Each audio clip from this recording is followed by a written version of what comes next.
Our differences worldwide would vanish if we were facing an alien threat. Perhaps we need some outside universal threat to make us recognize this common bond.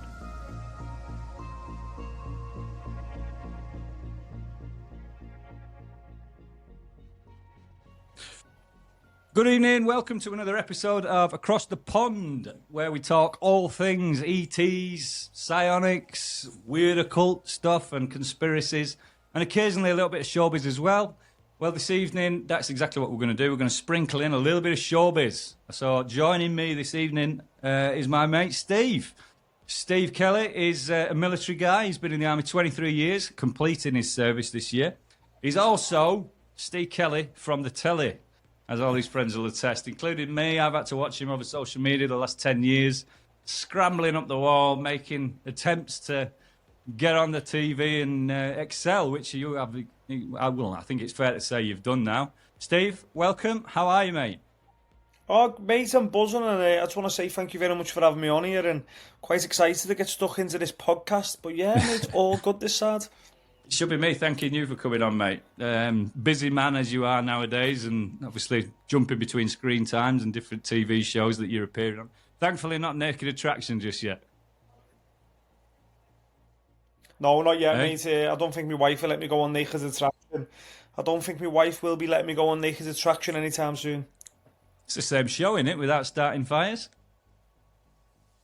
I think it is, isn't it? It is exactly the same, but you're dating, aren't you? And I don't think my wife will want me dating anyone else on Naked Attraction. I always forget that show's about dating. It blows my mind that it's even been on air for that long. It's ridiculous. But yeah, so we'll get straight into things anyway. We're going to be touching on a little bit about your background and stuff. So I think that's a fairly decent place to start. How old are you now, Steve? You're not 40 yet, are you? No, I'm not 40 yet. I'm 39 years of age. I'm nearly 40 when I retire, and I can't wait. Can you not? Have you got your draft excluders and your slippers ready to go, have you?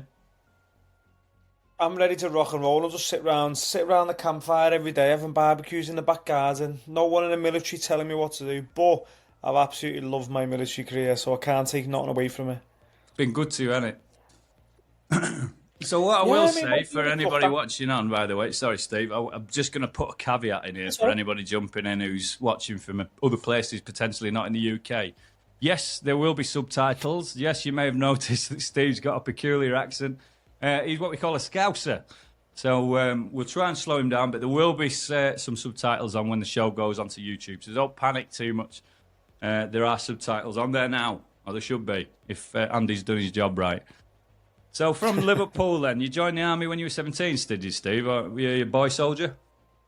So I joined the army at 16 years of age, went to Harrogate, done 12 months in Harrogate, which is the Army Foundation College, which teaches you go from a boy to a man, but you get your qualifications then to go into certain trades, because I never had no qualifications from school. I got kicked out my last year, so I was going down the wrong path, but the army sorted me right out. Then from there, from Harrogate, after 12 months, I went over to Larkhill, which is phase 2 training, and the trade I picked was gunnery. I wanted to be on the big guns, dropping artillery bombs, and that's what I wanted to do. When I finished my trade training at Larkhill, then that's it, I went straight on the commando training. How the commando training worked was, there was 3 phases when I went through. There was a commando foundation, which is 6 weeks long. Then you had a commando conditioning course, which was another 6 weeks long. Then you had a all-arms commando course, which was 9 weeks, and that was the most grueling, 20-odd weeks of my life, after doing already a year and a half training plus another few more months of training. It was absolutely hard, but I've absolutely enjoyed it, and I can't believe I've done 23 and a half years now. No, it goes so fast as well, right? I mean, like I started by saying, I've done 20 years now as well, and it feels like it was 2 minutes ago when I walked through the gates of basic training in 2006. It's nuts. I mean, just the idea that next year we're going to be doing a 20-year reunion for us all. It's mental, and I speak to some of them now, and a lot of them are RSMs or captains or whatever else. it's strange seeing everybody progress through their careers as you all sort of separate and go your own ways and stuff. Have you found that as well, looking at your circle of friends? Because the military's not like civilian friends, is it? Especially not with the sort of regiments that we're involved with. Maybe not for yourself. Do you stay with the commando unit the whole career, or do you move on every few years? We never move on. I've grown up with all my mates in my unit for 23 years. We've known each other since they were 16. So we go out, we drink together, we party together, all our families know each other. So the only time I've moved out my unit is being in a training unit. So when I went back to Harrogate as a full screw, then I went back to Perbryce as a troop sergeant, then I went back to teach on a commando course, but I've always been back to my regiment. You just dip out, you come back into the unit. So I've only ever been out just to be an instructor. That's one thing that I have to say that I do envy. With myself, I've been in the signals and for 20 years, and what we do is we jump around every 3 years. So you'll do a 3-year tour in one post. So I was in Aldershot for 3 years down south, and then I was reposted out to Bath for 3 years, and then reposted up to York. And that's just how our cap badge, how our the Royal Signals, how we operate. We just jump around all over the place, which does have its positives because you're always going somewhere new. But the negatives are, you're meeting new friends and starting again essentially every 3 years. So I do envy you for that, and it must be. And I did, I've worked with a lot of the infantry units, and they say the same things. And they grow up together essentially, and they go through the entire careers. But I'd much prefer it that way around. I think.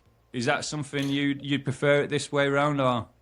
I mean, looking back on it, you don't regret joining the artillery in any way, do you? No, I don't regret it, mate. And we're in such a niche unit. So in my regiment, it's not like any other unit. We're the most diverse unit in the British Army. We're funded by the Navy, but we're an Army cap badge. It's weird how we work. We don't get any funding from the Army. I go on parade in the mornings, and on parade I've got Navy, Marines, RAF. It's such a diverse, because our regiment specialises in joint fires. So we are the joint fires unit for Free Commander Brigade. So it's such a diverse unit. Everyone's doing different drills, so we don't even do drill because everyone dresses different. And we're just there to provide joint fires, whether that be air defence, whether that be mortars, whether that be artillery, whether that be fast air. That's what we provide for the Commando Force. And it's such a unique unit. And I love it when other artillery units come to our unit to do like a leadership cadre, then they see a corporal in the Royal Marines who's their section commander, and they're like shocked because we don't operate like the rest of the artillery. They just qualify us. But we're such a different niche. But like the ginger step kids in the Commando Force because we're Army, but we get paid by the Navy, and the Army don't care about us. Apologies if you're watching on and you are ginger. My daughter's ginger. There we go then. There's no discrimination here. Yeah. So let me ask then. So you've been in the Army 23 years. You've done the elite soldiering thing within the commandos, and you've been all over the world doing that. If you just throw out of the hat now how many places, or a few different exotic places that the Army's taking you. So I've operated all over the world, whether that be deserts of war zones like Afghanistan. I've been around Oman. I've been in the Mojave Desert in California, living off the land, doing SEER training with certain special forces units. I've been in Belize. I've been in Sierra Leone in jungle environments. I've lived in snow holes in Norway. I've been in I've been all over the place, to be honest. I've been in hundreds of countries, and they're all shitholes, but it's been absolutely amazing. I've tested my skill set in all them environments, and what I'm quite proud of being a commando soldier is I've done them all. I've done jungle, desert, Arctic, mountain training. And not a lot of soldiers miss out on certain them elements, and I've managed to complete it. Which I'm happy about. The thing is, right, I'm one of those soldiers.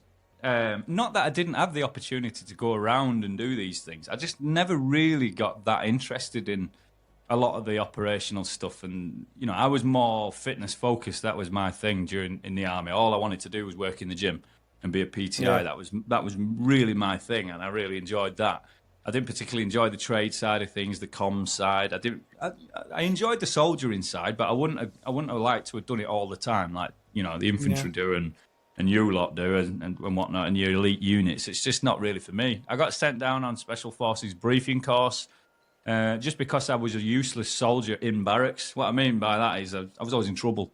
Just because I can't stand the mundane bullshit. Like, if there's work to be done, let's get the work done. If not, knock us off. I don't like just being stood around. Like, grown men who are trained essentially to the highest level shouldn't be just stood around twiddling their thumbs. I think it just lowers morale too much. So I've always hated that side of things, which is why they sent me down on the briefing course, because they could see that I was a good soldier, but I'm useless in barracks. I need to be doing something and be kept occupied. So they sent me down on that, and that was sort of my first taste of it. And I was only, 21, I think, at the time. And I remember sitting in the classroom on the first day, looking around, just seeing all these hairy men, like fancy kit on and Gucci boots. And I'm just there in my issued uniform thinking, what am I doing here? I'm a boy surrounded by men here. This is nuts. I knew it wasn't for me there. And then I went back, I think 2 days later, I did a little bit of a kit. I think I got given the kit, did a kit inspection, and thought, this ain't for me. This is not for me. Like, so I came back, and that's it really. And I left the army, joined the reserves, and a lot of stuff's happened since then. Which is kind of where we met, which leads us nicely on to the next point. Like, we met, 10, I think it's over 10 years ago now. I think. Well, over 10 years ago now, yeah. I don't even remember how it came about. Whether I introduced myself to you, because we both got into network marketing roughly around the same time, I think. Yeah, I think it was just through social media, being in the network marketing industry and being military as well. And I think so I tried the picture. I'll set the scene for how we got to network marketing. By the way, it's a business model, and it's a way where you can work for another company, you can promote their products or services, and the company will give you a commission based on the sort of the turnover that you generate for that company, either via sales or whatever else their service is. And I got into that, I think, in the last year of my military career. I gave myself 12 months to match my military salary, so I didn't have to look for a job when I left. I could just go straight into the business. And it was around about that time, I'm sure, I met you. And I knew you was in the army because I'd seen in your profile. I can't remember the company you was working for. I think it was Juice Plus, actually. Were you working for Juice Plus at the time? I was in Herbalife. Herbalife, that's it. Yeah. So I think you were in Herbalife at the time. And I think we tried to pitch each other. Probably did it. I think we were fairly amateurish back then. We were just hammering each other with facts and crap about each other's companies, didn't we? But we weren't getting anywhere. So I think we agreed to stay sort of connected, had a chat every now and again, sort of became online mates, as it were. And then you came up to the house, didn't you? Because we invited you up. And then you came up and I was for the going day. up there to teach survival. I was going up to the top of Scotland, so it worked out well. So I came via yours, coming seeing you, and that's because I was travelling up north anyway. So while I've just set the scene, I've explained a little bit about network marketing. You still doing it? Yeah, I'm still doing network marketing. I've been in another company now called Live Good for the last year and a half. It's a subscription-based model. It's a lot easier to do. There's no stress of selling products. There's no stress of recruiting. And it's a subscription of £7 a month. It's been the easiest business model I've ever done in my life. So I will ask you this, just for the benefit of anybody listening on. You've been with a few different network marketing companies. First of all, what is it about network marketing that allures you, or that keeps you interested for all these years?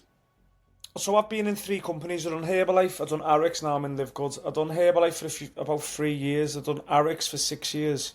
Now I'm in Live Good. Now what attracts me, and this is genuine, I love the business model. Now I've got my own traditional business. I've got my company called Southwest Survival, and I'm going to set the scene now to you now, Lee. My company, Southwest Survival, I've probably invested over 60, 70 grand on all the equipment I've got. I've got all the airsoft weapons, targetry, sleeping bags, gazebos, radios, generators, and my business is probably looking at 60, 70 grand I've spent in it. Now my outgoings monthly is over £280 a month for my insurances, my websites, my marketing manager runs all my Southwest Survival social media platforms. So yeah, it's about 280 quid a month. My website hosting, my website name, licenses where I run me events on land. Now I pay about 280 quid a month. So I've spent up to 70 grand, 280 quid a month on my survival company. Now I don't get jobs every month. I never have. I get them, but I get good jobs few and far between, which tires me over. Now, what I love about network marketing is there's no commitments. It depends on what company we're in. And what I love about the company I'm in now, I've got an international business from my phone for £7. Regardless, if I'm not earning through survival or doing any events, I can just share links to 8 billion people on the planet, and some of the products or services might interest someone, and that's what's always interested me. And especially now with the company we're now, it's a subscription-based model. We're all used to paying £12 a month for Netflix, but Netflix doesn't pay you back. This is a subscription that pays £7 a month. It's a cup of coffee, and I've got an international business from my phone, and there's no hidden fees, there's no PV, and there's no sales, and that's what always lures me back to it. I've got a business from my phone, and I like that. I like that idea. Absolutely. I can echo that as well. And one thing I will say is I'm sort of impartial on this. If you are watching on, I've not got a dog in the fight, so to speak.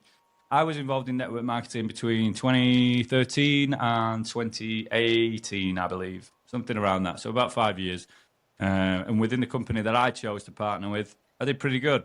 Apparently, there was no other men in the UK that ever did it, but I did all right. Why did I walk away from it? I think it's just because I seen the flimsiness of it. Basically, I spent 5 years building a business the way that I didn't want to build a business, and then I wasn't shocked to see it sort of falling apart, as it were, because you know what I mean? It's one of them. If you paper over the cracks and if you cut corners, that's what happens, and I've seen that happen myself. Through, I wouldn't say any fault of my own, it was just amateurish. But for 5 years I did really well. You know, I invited Steve up. He came to me. We had lived in a mansion at the time. We had our own roundabout, didn't we? Remember? Football pitch, tennis court, had everything. It was brilliant. And then the wheels came off. So what I will say is I will defend network marketing. That's not to do with the company or the business model as to why I didn't continue with it. It was just the situation that I was presented with. I needed to act fast on it. But as a business model, I can tell you now, if you are watching and network marketing is something that you've heard of before and you're thinking, oh, it's a pyramid scheme and all this, I can tell you now it's not. All right, it's not a Ponzi scheme. It's not going to rip you off. I can tell you what is going to rip you off. As the big corporations, they're the people who are ripping us off. It's not pyramid schemes or network marketing. All right, network marketing is a solid business model. It works, and as Steve alluded to, it's a very, very low barrier of entry. For you to be able to get a business for $7.99 is unheard of. I've just bought and set up my own business. Steve already mentioned it. He's started his Southwest Survival. I put $5,000 into my business that I've just started, and that is considered cheap. Yeah, that's a very, very cheap entry into what is a business model. Yeah, what Steve's paying is practically normal. That's 70, 80 grand. That's what you're looking at, isn't it? Start a business in excess of. You know, even yours, I would say, is not that big as far as investment goes. You know, to start off a business, but that's what I mean. That's the point I'm making. To start a business, it takes a lot of money usually. So network marketing gets rid of that. So if if it is something that you are interested in or you're curious about, I would give it some time just to have a look into it. And remember, there's a lot of different companies. Just because you don't like one restaurant doesn't mean you don't go and eat out ever again, does it? You just go and find a different restaurant. And it's the same with business models. You just got to find what fits. Which I think leads us, we'll move on to the next thing. We're just revisiting the army topic. I know you said you've been around the world and you've got your survival company, which we'll go on to a little bit because there's a hell of a lot of stuff developing with that that's quite exciting. So you did the army, you did the network marketing, and that was supplement your income nicely. What the hell was it about TV and film and stuff like that you wanted to get involved in? Because you did have your finger well and truly firmly in the commando pie and the network marketing. You're already a busy chap. What was it about TV that got you interested? So back in 2015, I got picked up because of my YouTube channel. So originally, I was meant to do Naked and Afraid, the first British person ever, back in 2015. Got Can messaged. You just let us know what Naked and Afraid is, Steve, just for those who ain't listening. So Naked and Afraid is the most extreme survival challenge on the planet put on TV. It's on Discovery Channel. The average episode is 40 minutes where two people, mainly a man and a woman, get dropped off in a remote location, a harsh environment with no food, no clothes, no water, and get given a few basic items, and you've got to survive for 21 days. And it's amazing. You've done it? Yeah, mate. So where it came from, how I got to that, I was meant to go on Naked and Afraid back in 2015. And at the time, I was a troop sergeant in Purbright. And I got through all the auditions. I got contacted. It was contacted through social media by a casting agency from a company called Metal Flowers Media, and which is an American casting agency. And they were loving all my survival stuff I was doing with the military, and asked me would I be interested. And I didn't even know what it was at the time. Didn't even know what it was. So I looked into it, started watching it, and absolutely loved it back from 2015, 10 years ago. And I got through all the casting agencies, and I was meant to fly out to LA, because this is how they done it at the time. They wanted me to fly out to LA to meet the final producer, to fly from there to my location. And 2 days before I was meant to go, I had to pull out because I had to go and exercise. They would, at time, pay right wouldn't give me the time off. You're Time. joking. The day And I before? lost my, like 2 days before. Oh, 2 days And before. I lost that massive opportunity. Then I ended up getting contacted by the casting agency, and we got something else going with Warner Brothers called No Time to Lose. And I ended up going to South Africa a couple of months later. And I done a TV show called No Time to Lose, and it was probably the best adventure I've ever done in my life. I don't know if you've seen it. That was but, the original Steve Kelly on the telly post, wasn't it? If I remember back all them years. Yeah, yeah. And I was getting thrown out of planes doing bungee jumps, and I went up there with 10 competitors, and I was fit. I was an absolute machine. They said I had my own gym years ago. I was a PTI and all that type of stuff, and a PT. I had my own little boot camps and all that. And I was fit. I was always being driven, and I went out there and I was competing against 10 athletes all over the world, and I absolutely smashed everyone. These are all athletes from America, Spain, Germany, and I was just thrashing everyone there. I weren't meant to do well. I was competing against Spartan race champions from Australia, and no one was fit enough to win me. But what it was, because the show was all about no time to lose. Imagine you now, Lee, me and you racing, but I was well ahead of you, and then you found a 2 minute time coin in a train, you pulled it out.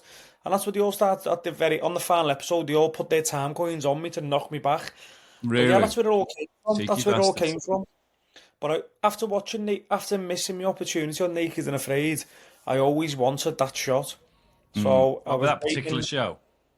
You Yeah, always I wanted to really, go back to Naked and Afraid, yeah? because I wanted to test myself as a survivalist. I know I've got the skill set. This is what I do in the military. And years Let have me gone ask you by. a question, by the way. Your YouTube channel that you got picked up from, is that all survivalist stuff as well on your YouTube? That's how they Yeah, noticed you, yeah. So it's all survival yeah, stuff on there.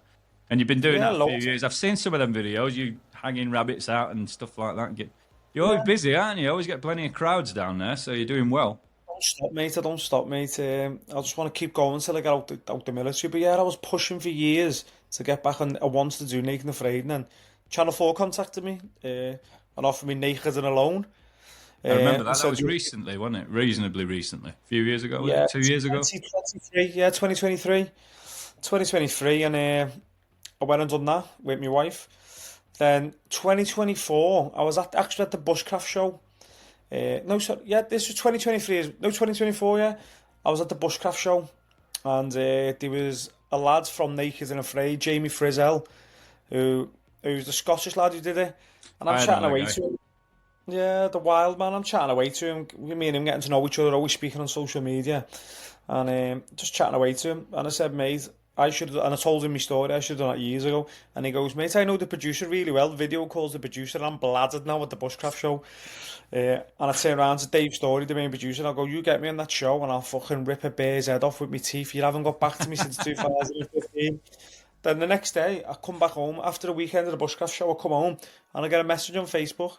Are you ready? Are you ready for a call? Then the next minute I'm on a Skype call with him.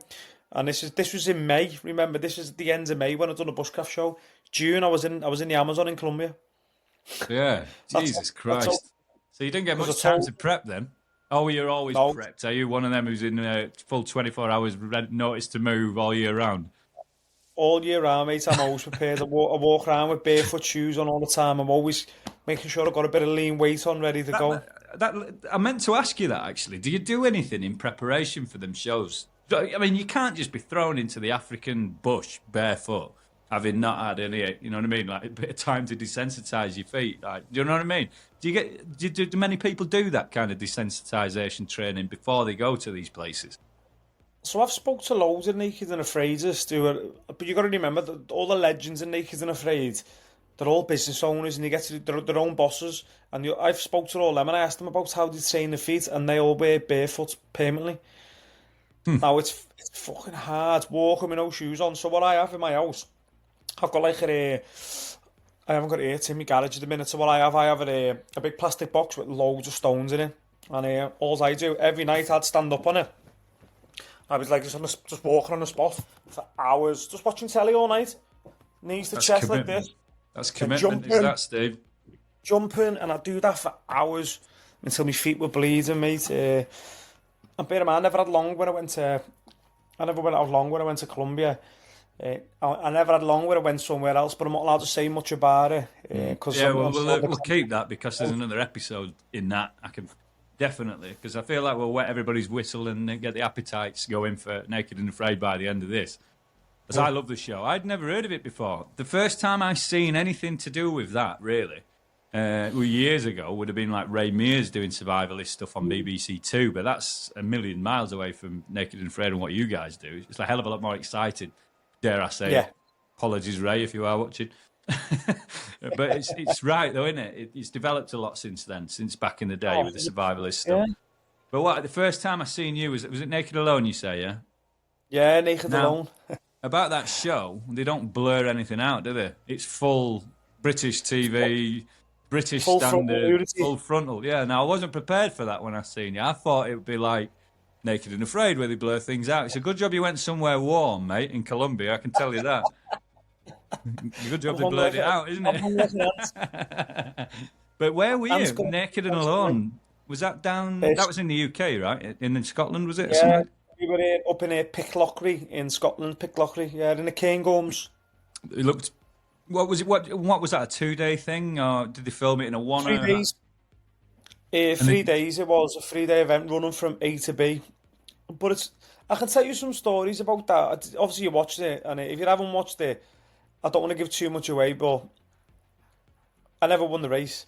But the reason why I never run the race, because they're trying to make a TV show at the end of the day, and if you watch all the other episodes, we were the final episode to be filmed. There were 6 episodes in the season. We ended up being a premiere. So the bloke who worked in the background, the survival safety guy, was SAS. And he was like, we need to make a TV show. Not everyone's going for animals. You need to go up that hill. And it was like that all the time. You need to go that way. Oh, really? So it was always making, run forward, chase this. Don't worry about the race. It's all about making TV. No one's going for animals. We want to see. There's a big animal up there. I was like, that's him, the bloke behind the camera. But we're going to lose. We're going to put us well behind. And he was going, we don't care. You're the only one. We know your background. I was like, sound, let's do that. And that's when you see me get the pig. And I've done so much with the pig. I was made an underground oven. They never showed loads of it as well. I was grilling it, frying it. I fed all the camera crew and behind. Yeah, they were all shocked going, you're the first survivalist in out of all these 6 episodes who were actually offering the crew food because I had so much of the pig. But yeah, they wanted TV, so that's when I went and got the pig and I'd done loads with it, but they didn't show most of it. That's what I meant to ask you, actually, because I've had my toe dipped into the TV world myself. I got to the semi-finals of Britain's Got Talent a couple of years ago singing. So I've seen the inside of that world as well. And what I will say is, and I'm not going to slag it off, but TV, and I don't know about film, I've never worked in film, but TV, yes, it seems to be very, well, entertainment is the priority. And the TV show is a far off second, isn't it? The legitimacy of the show is a far off second. I think it's more about entertaining people, and I felt that on Britain's Got Talent, it was very geared towards, well, our needs and our wants were very much a last at the bottom of the list sort of thing. It was what they want, what they need for their viewers was the priority. I didn't particularly enjoy my time within the TV sort of realm.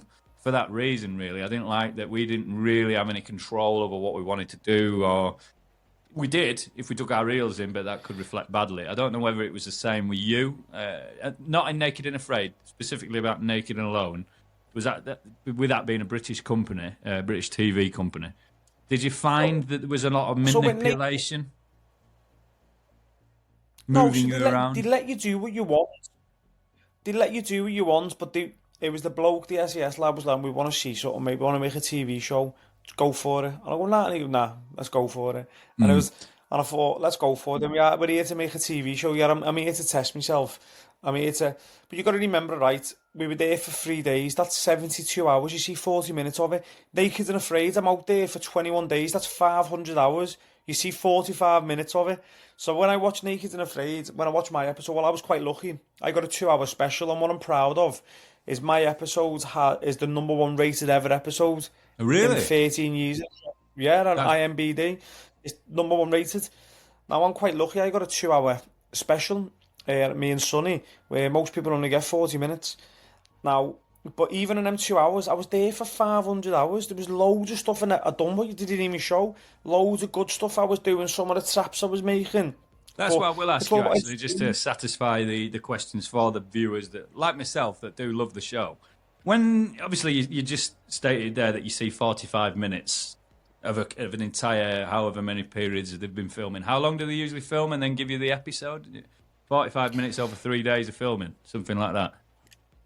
So Naked and Alone was 3 days, and you get 45 minutes. But when Naked and Afraid, they film you 24/7 Oh, they do. On Naked and Afraid, they're with you right there all the time, and then they just edit all the down time. what they've taken Yeah. as footage. All right, okay. So that's what I meant to ask you. Between filming on Naked and Afraid, I mean, is it you're just literally left to your own devices? Between are the cameramen there all the time? Do they go away and then come back? That's what I meant to ask you, because you see them So what suffering, happened don't was- you?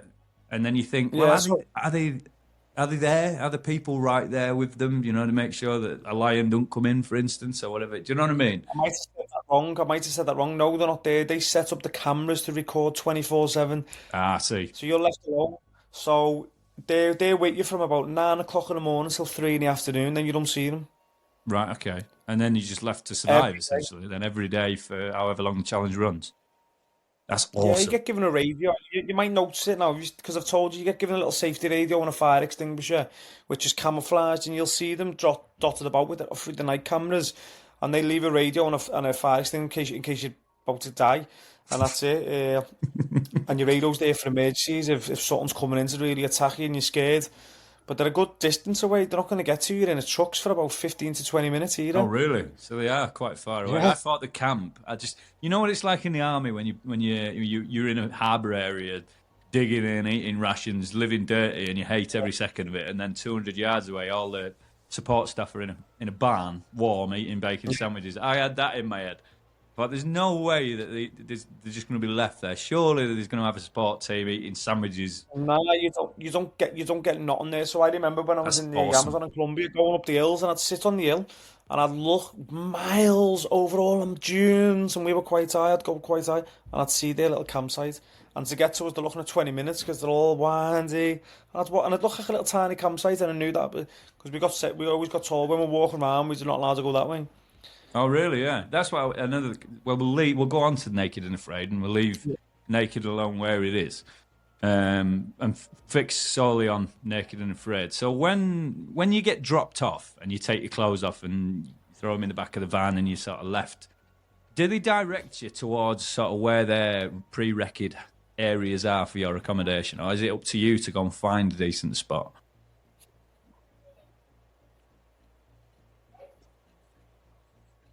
So when you throw your kit in the van, you do that about 5 times because they've got to get the You there? He's gone.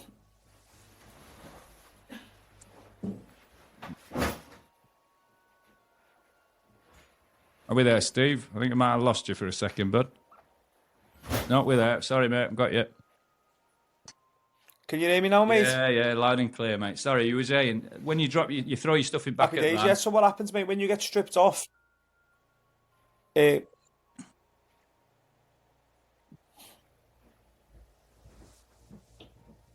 I think we're having a delay. Feels like that. Can you hear me now? I can hear you just fine, Steve. Good grief. Oh, cool. It's like, just to let you know, it's like a 5 second delay, but I'll keep talking so you know, then give it a few seconds. But yeah, when you throw your kit in the back of the wagon, you're pointed in the right direction, as in where your partner is, because you haven't got your map or your bag yet. So you walk to that direction, then you meet your partner, you say hello, then that's it, you get your bag, you get your map, then all you see is an X between you and the end. And then what you've got to do then, that's down to you to navigate from A to B, and they don't say no involvement, but when you're looking at the map, you can see where you are, then you can see where your finish is in 21 days. So the goal is you need to get from A to B, nav yourself, but what you need to do as well is you need to think of water so you can camp wherever you want. They don't tell you where to go, and that's the beauty of it. That map is yours. That's your playfield. See, I love that. That's great. Because, you when you've sort of been in the TV bit and you from yourself, you'll know, you think, is it set up for entertainment? So the fact that you're saying that you do genuinely just get left to your own devices is good. That makes the show very, very authentic and real. Do you know what I mean? What you're watching, you can watch it in the faith knowing that these people really are suffering, or you guys really are in that world of pain, just trying to survive till the end. So you say you did the 21 day, that was in Colombia, right? In the Amazon? Yeah. And then you did really well on that. So you smashed that, it's fair to say. I watched that episode and it didn't really look like you got out of jogging, really. It was a steady canter for you. Is that fair to say, or is that just for the cameras? Truthfully, right, I reckon I could have done 100 days out there. I was just trying to look after my partner. I was good to go. I was eaten alive by the bugs. Oh my God. I was messed up by the bugs. That was tough. That was the only thing what was playing with my head. And I thought they were going to medically tap me, which you don't see on camera, around day 4, because my whole body swelled up. I know, They were I've worried seen about it. me, and I'm like, I'm all right. I remember all right. seeing And it. they were like, are you sure? I said, give me one more day, my body will go down. And I made a little bench where you see throughout the episode my partner sitting on the bench when we're having briefs and I'm sitting on the shelter. And I made the bench and used to put my feet on it, lie on the floor and raise my feet, then push all the fluid out around my body. And then they came back, done all the what's it called, your heart, checking my heart, my blood pressure. And they were like, you're all right. I go, you heard I'm sound. But inside I was hurting. Because it was hard to walk because of all how much I was swelling up, and it was hard to walk on the floor. But I was just in the zone, and nothing was going to beat me because I waited 10 years to do it. So if you haven't seen this episode already, season 17, wasn't it? Episode 5, was it? Yeah, season 17, episode 5. It's a good guess. Still remembered. So if you haven't seen it, Naked and Afraid, the original one, it's not XL or Lone Survivor or anything else like that. It's just Naked and Afraid. Series 17, episode 5, you'll see Steve smashing the Colombian Amazon. Also, there was another question. Yeah, spoiler alert. If you are going to watch the episode and you don't want to have any spoilers, I'll give you a couple of seconds now, just while I'm rambling, for you to switch off or mute the screen, and I'm going to ask him the next question. On the last day, when you were walking up that hill towards your extraction point, you and obviously your partner, she was in a terrible state, wasn't she, going up the hill? Yeah. She just couldn't do it. Were you really that fatigued, like after the 21 days? I mean, because you were struggling and you're a commando. Was it that bad? I was absolutely fucked, and that was like 6-7 mile with no food. Maybe we had an iguana and a few fish, and I could have walked further and further. I would have kept on going, but that hill, it doesn't do it justice. It was massive. It literally. Was it really? I remember it right when we came to roads, and I was thinking about all the episodes I've watched, and I remember before that hill, because been a man, they're cutting bits out, and you're walking for hours. And I remember getting to another top of the hill, and I turn around to the producer and go, "How long's left?" I'm looking on the map here now, and it says we should be round here. And the producer goes, "Just another hill." And then I get over the hill, the brow of the hill, and I'm seeing a road, and I'm thinking, it's got to be that. Look up him, not that one. Down, and it was that second big hill, and I was like, oh, and it was hard. It was hard because I was hungry. All I needed was a little chicken burger, and I would have went on for another month. But and that leads me nicely on to the next question, Steve. Oh, go on. Sorry, yeah. Please do finish. Oh, obviously, on the weight loss, they've done it wrong. They said I lost 13 pounds. I lost 13 kilograms. Bloody hell! So obviously, in America they work in pounds. So when I jumped on the scales, I looked on and went, "Fucking hell, 13 kilograms!" And the little Colombian doctor starts writing this down. And obviously, when I see it on telly, it said 13 pounds. That's crazy, that, isn't it? That's crazy amount of weight to lose. 26 pounds. Jesus Christ. That's just horrific, isn't it? So that leads me on to it. When you did get out and when you finished your extraction and you and you got on the van, what happens then? Did they take you to processing, or did they just take you straight to the nearest food source? So the day before you finish your challenge, you get to give in a little list. So I'll tell you something. The camera crew and the camera crew and sound people are not allowed to speak to you in the contract. The only That's people good. who speak to you is when you're having do you know when you're having your little face interview when you're with the producer. So they don't speak to you. And I used to think they were ignorant. I'll chat and he just look at me and walk past me every day. And I used to think. Now obviously when I finished the challenge. The day before you finish the challenge, you put your order in of what you want to eat and all that type of stuff. And bear in mind, I could smell food from the producers every day, coffee, and it plays on your mind. But they're not allowed to talk to you, so I'll be talking about food all the time. The producer, the cameraman will smile at me, and I'll go, "What do you have for breakfast this morning?" And he'd be just like that. I used to think to be rude. In their contract, they're not allowed to talk about food because a lot of survivors go crazy. But yeah, the day before you get out, you get to put a list in, and I remember I put in, I wanted a big bag of salt and vinegar crisp, I wanted a double bacon cheeseburger, I wanted a pack of mangoes, and I want a can of Coke and a peanut butter sandwich. That's what I wanted straight away in my wagon. All When I right. got in the wagon, all what was in there is a little tiny peanut butter sandwich, Oh, a few slices of mangoes and a can of Coke, and I was pissed off. I was massive pissed off because anticlimax then. yeah, because you bear in mind when you get in the truck, you do the real truck when you see on the show, and then when you finish that after an hour, you get in the in a normal, you get given your cloak, you get given a normal truck, and then it was like we've got to drive out the jungle, and I was like an hour and a half to get to our hotel, and in the back of that, so I was pissed off, and then but to be honest, I had one or two bites of my peanut butter sandwich, and I was full. Yeah, I So bet. when we got to our after party that night, I couldn't even eat me. What I ordered actually came in the after party like 3 hours later. When we got back an hour drive, our showers got tucked to an after party, and me and Sonny, our partner, couldn't eat it. What we wanted anyway, and he was saying that's why they don't give us it all. Give you little bits so your body can get used to it. Yeah, that's right. But Yeah. all I wanted though was them salt and vinegar crisp, and all I had was a shitty peanut butter sandwich when I looked in the bag. But after 2 bites, I was full. So let me get this straight then. So you just finished your 21-day challenge, you're covered in bites, you're starving, your body's falling to bits. They throw you in a car for an hour and a half, give you a peanut butter sandwich and a Dr. Pepper, essentially, and then get you showered Yeah, and changed and send you to an after party. yeah, Really? That's very military. absolutely crazy. Yeah. Yeah, and I was literally pissed off 2 drinks. I was skinny. I looked like that. I'll send you some pictures in a minute. How That's skinny I was. crazy. So who's at the after party? Just Yeah. everybody on the show? The rap All the party? camera Is that what crew, you're all the saying? producers. Oh Yeah, yeah, I because bet they're you have a looking lot of great. people Full involved. fed, fully All fresh. hydrated, and then there's used to in the Yeah, corner. I take yeah, it you didn't last exactly very like long that. at the do. Maybe half an hour we lasted. What I will say is to viewers out there, you know, if you've seen The Naked and Afraid, you love the show, you love the franchise, and you have a little look at season 17, episode 5, and see Steve smashing it up, there is more to come from this man, so keep your eyes peeled. But moving away from the TV and film, you've got your eyes set on the end of your career, as we mentioned at the beginning of the call. 23 years done and done with the military, massive accolades, medals all round, and backslaps. Next, what are you moving on to? What's after the military? So the last 10 years I've been building my company, which we spoke about before, Southwest Survival. Now I'm well established in Plymouth now. I've got some good contracts with schools, ready to go into schools full time as of September, which is great.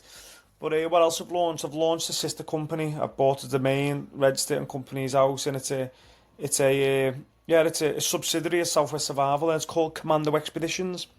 So the reason why I've launched Commando Expeditions is Southwest Survival it's mainly for kids, and it's based in the Southwest.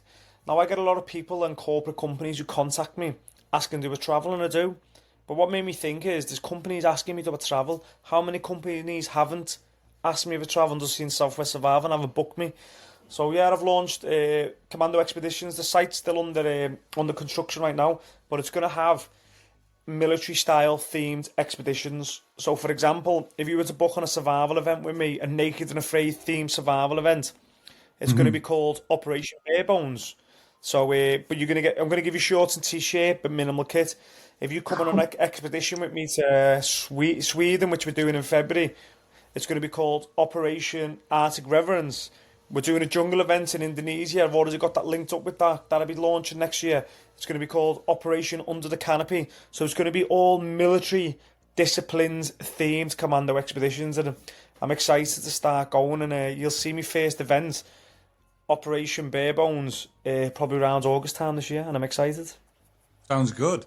And is that for your sort of your seasoned pros, your seasoned hardened survivalists to get on the commando tours, or is it going to be start from the ground up, your basics and moving through? Yeah, I mean, it's going to be for basics. It's going to be for anyone. We will tailor it to anyone with a military theme, any fitness levels. We've done our recce's in Sweden. Me and the team went to Sweden. You might have seen some of my posts. We went to Sweden, France. Yeah, it looked like a great We've done time. all the recce's. Looked cold. It was amazing, mate. So we know what we're going to do. It was freezing. But we know what we're going to do, and we're just going to put just a military spin on it. Showing people a bit of the tactical elements, what soldiers go through in a jungle, what soldiers go through in deserts, what soldiers go through in the Arctic environment. We're not hammering them like you're in the military, but we're going to show them types of stuff, what commando lads put themselves through. And that's what people are going to book on, commando expeditions. Sure. And then, say for instance, if me and my missus wanted to jump on, do you have to come as a group? Do I have to bring a group with me, or can I just come on as a pair, or even a single? You come on as your own, so we'll be putting events on. So you'll see on the website, with Commando Expeditions, we're launching Operation Under the Canopy in Indonesia. It's going to be a 14-day expedition. If you want to book on, there's 10 spaces, here's your space. And that's it. Perfect, nice and easy then. That was going to be my question, you say. Just wanted to know if it was a group booking thing, or whether missus and husbands can come away for the weekend, or come away for a 2-week trip, however long it is. Have you got a specific sort of time length in place for these excursions, or is it just case by case? So yeah, our Sweden expedition is always going to be 7 days. The Indonesia one, we're still looking at that, between 10 and 14, but we've got to look at cost, because it's not expensive over there, but the flights are. Whereas you've got to look at Sweden, it's expensive over there, but the flights are cheap. We can get a return flight to Sweden for £180 to where we need to go. But to be over there, just to start our event before we earn profit, it's like over £2,000 when we're paying the staff. You're ordering reindeers in. You've got to get licenses to ice fish, and we need to put cost on top of that to pay me instructors to teach over there.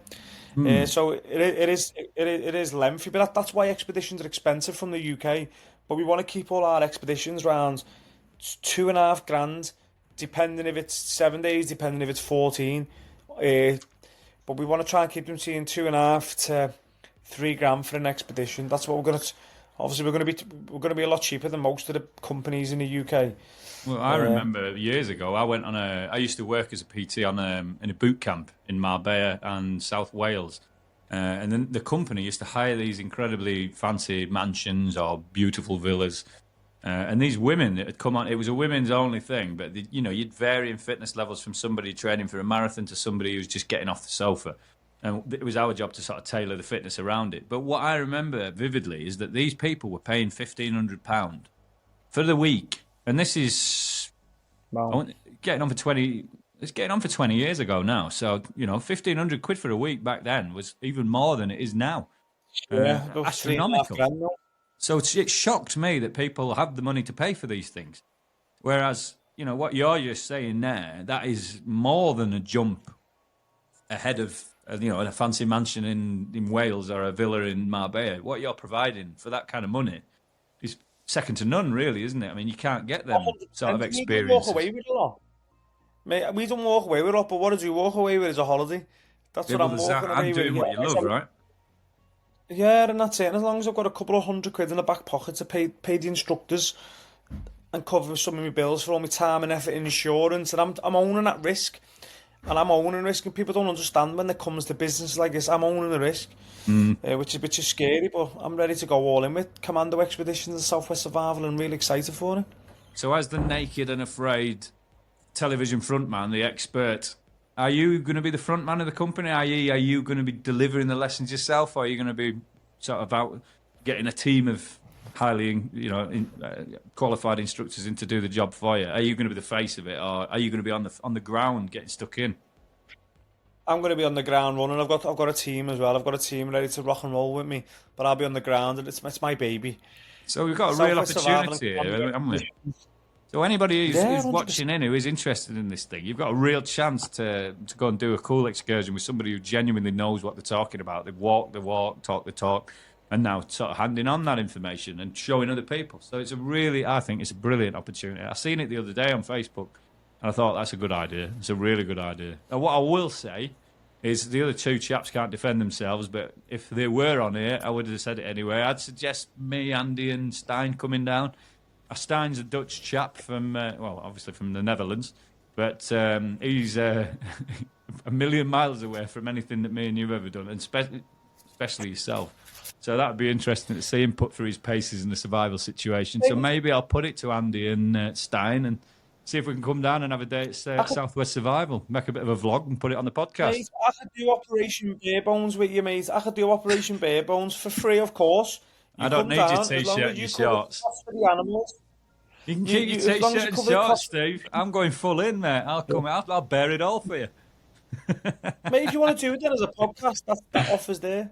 It'd be good. It'd be good. I'd be interested to see what Stein and Andy would be like, because they're not military in any way. So it'd be interesting to see how quickly their wheels fell off. But anyway, Steve, thanks a lot for coming on today, mate. What I will do is finish off by, again, thanking you again and saying, there's a lot of stuff coming down the pipeline of Steve Kelly and his future. So what I will say is, where can people find you? What's the best way to get hold of you and watch the journey unfold? So I'm on all the socials as survival_Steve, whether that be Instagram, Snapchat, Twitter, TikTok, survival_Steve, Facebook. So at the time of watching this, guys, we'll try and get the links on the screen so you can just click them and away you go. All we'll put it in the description, but we'll make sure that Steve's easily accessible and you can watch his journey unfold, because it's been incredible so far and it's only going to get better by the sounds of things. And yeah, it's been a pleasure talking to you, Steve. Thanks a lot for jumping on, mate. And we'll talk further about another podcast after the fact, what's coming up, that we're not going to dance around. Oh, we will dance around it, should I say. We'll not say anything else on that. But as well as the Commando Excursion company that you're coming out with as well. But I'm looking forward to it, mate. It'll be good to get you back on again, and we'll have a chat, and we'll come down and have a little look at Southwest Survival and skin some rabbits. Oh, mate, it'd be absolutely amazing. I want to say thank you very much for having me on here. It's been an absolute pleasure. Yeah, thanks a lot, Steve. And thank you very much for tuning in, guys. We've been across the pond. This episode will be uploaded to the YouTube, to the Facebook, and the various other platforms that we use, again, which will be in the description. So thanks a lot for tuning in, guys. I hope you've enjoyed what we're doing. I hope you've enjoyed what Steve's had to say. It's been a pleasure. Take care.